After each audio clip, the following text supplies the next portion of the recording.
India மற்றும் south Africa இடையிலான இரண்டாவது T20 போட்டியில் இந்தியா டாஸ் வின் பண்ணி பவுலிங் சூஸ் பண்ணியிருந்தாங்க. ஆரம்பத்தில் சவுத் ஆப்பிரிக்கா அணி வீரர்கள் குவிண்டன் டிகாக்கும் ஹென்ட்ரிக்ஸும் ஓப்பனிங் பேட்ஸ்மேனாக களமிறங்கியிருந்தாங்க.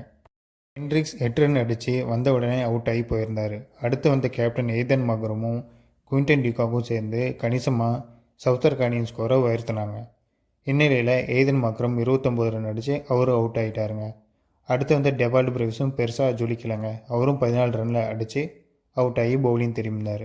குவிண்டன் டிகாக் மட்டும் இந்திய பந்து வீச்சை 4 பக்கமும் சதுர அடித்து 4ம் 6ம் விளாசி 46 பந்தில் 90 ரன் அடித்து அவரும் அவுட் ஆகி போயிட்டாருங்க. தாங்க வந்தாங்க ஃபெரேராவும் டேவிட் மில்லரும்.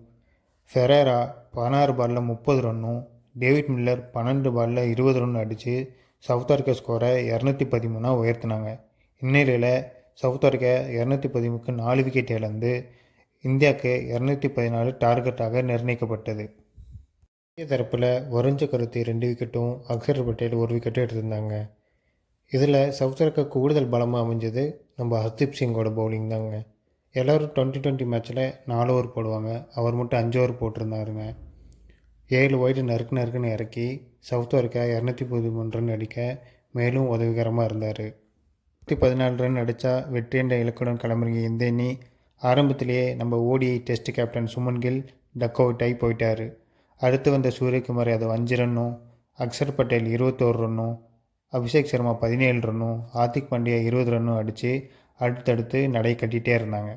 இந்தியாவில் அதிகபட்சமாக திலக் வர்மா 33 பாலில் 62 ரன்னும், ஜிதேஷ் சர்மா 17 பாலில் 27 ரன்னும் குவிச்சிருந்தாங்க. அடுத்து வந்த சிவம் துபே, வருண் சக்கரவர்த்தி, பூம்ரா அடுத்தடுத்து ஆட்டமிழந்து இந்தியா 162 ரன்னுக்கு அனைத்து விக்கெட்டுகளையும் இழந்து 52 ரன்கள் வித்தியாசத்தில் சவுத் ஆப்பிரிக்காவிடம் படுதோல்வி அடைஞ்சிருக்குங்க. ஓகே ஃப்ரெண்ட்ஸ், இந்த மேட்சை பற்றி நீங்கள் நினைக்கிறேன்னு கீழே கமெண்ட் பண்ணுங்கள். இன்னும் சஞ்சு சாம்சனை வெளியே தான் உட்கார வச்சுருக்காங்க. ஆரம்பத்தில் ஓப்பனிங் பேட்ஸ்மேனாக இருந்தார், அடுத்தது 5th இறங்கினார், இப்போ வெளியே உட்காந்துருக்காரு. 20 மேட்ச்சு அவுட் ஆனாலும் ஒன்று ஓப்பனிங் தான் இருக்குன்னு சொன்ன ஜிஜி மாமா என்ன பண்ணுறாருன்னு தெரியல. மறக்காமல் நம்ம சேனலை சப்ஸ்கிரைப் பண்ணிவிட்டு போயிருங்க ஃப்ரெண்ட்ஸ்.